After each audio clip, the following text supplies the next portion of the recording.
Pemirsa, pasca bencana banjir bandang yang melanda sejumlah wilayah di Bali pada 10 September 2025 lalu, perlu dilakukan upacara penyucian skala niskala. Hal ini dilakukan mengingat ada belasan korban jiwa dan ratusan masyarakat terdampak. Bahkan ada bangunan suci yang turut terendam banjir.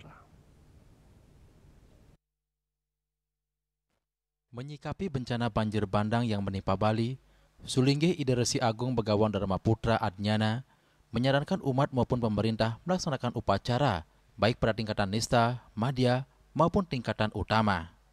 Pada tingkatan nista, umat dapat melaksanakan upacara pecaruan di rumah masing-masing bagi masyarakat yang terdampak. Sedangkan bagi pemerintah, dapat melaksanakan upacara pada tingkatan lebih besar, yakni upacara pemahayu jagat yang dipusatkan di satu titik. Hal tersebut sebagai langkah penyucian Buana Agung maupun Buana Alit secara skala niskala, membersihkan energi negatif, serta mengembalikan keseimbangan alam Bali. Pasalnya banjir bandang tersebut menimbulkan belasan korban jiwa dan banyak masyarakat terdampak, terlebih ada beberapa bangunan suci atau pelinggih yang terendam banjir, bahkan ada yang rusak karena tergerus. Upacaranya itu tergantung sekarang konteksnya ya.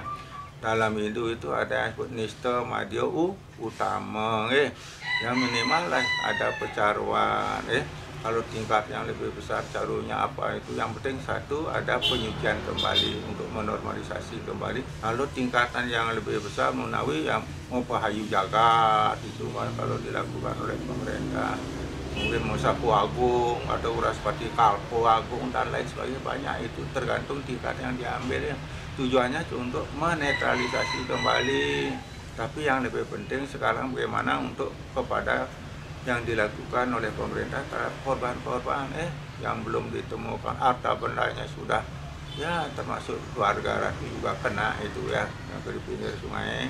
Jadi intinya pesan Ratu kepada umat sedharma termasuk pemerintah juga, artinya untuk keseimbangan alam semesta ini, untuk kedamaian ini tidak cukup dengan upacara dan doa.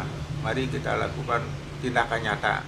Hal senada disampaikan Nyoman Kenak selaku Ketua PHDI Provinsi Bali. Bagi umat yang mampu melaksanakan upacara secara mandiri, dapat melaksanakan upacara pecaruan di rumah masing-masing. Pemerintah juga disarankan menggelar upacara pada tingkatan yang lebih besar. Bagi masyarakat terdampak yang tidak mampu melaksanakan upacara pecaruan, dapat lunas tirta pada saat pemerintah menggelar upacara penyucian pada tingkatan yang lebih besar. Tirta tersebut dapat dipercikan sebagai bentuk penyucian skala niskala di pekarangan rumah. Itu kan nggak mesti harus gede kan gitu, kan ada. Yang terpenting adalah kanistan. Kanistan artinya pokok, upacara pokok bagaimana kita membersihkan skala dan niskala. Skalanya udah kan gotong royong kita. Gotong royong membersihkan sampah-sampah itu, lumpur, nyanyat kalau bahasa Balinya udah disemprot. Nah sekarang bagaimana yang niskalanya, kan itu adalah harus kita lakukan juga gitu loh. Paling nggak kalau saya sendiri di rumah sudah 3 hari setelah banjir sudah mencaru jigremayu. Jigremayu paling nggak itu ada dasar ke satu.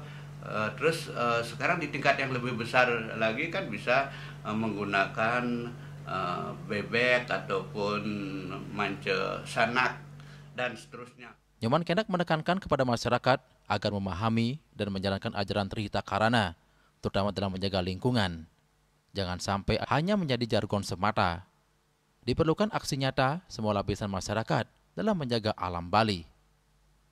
Sukma, Bali TV.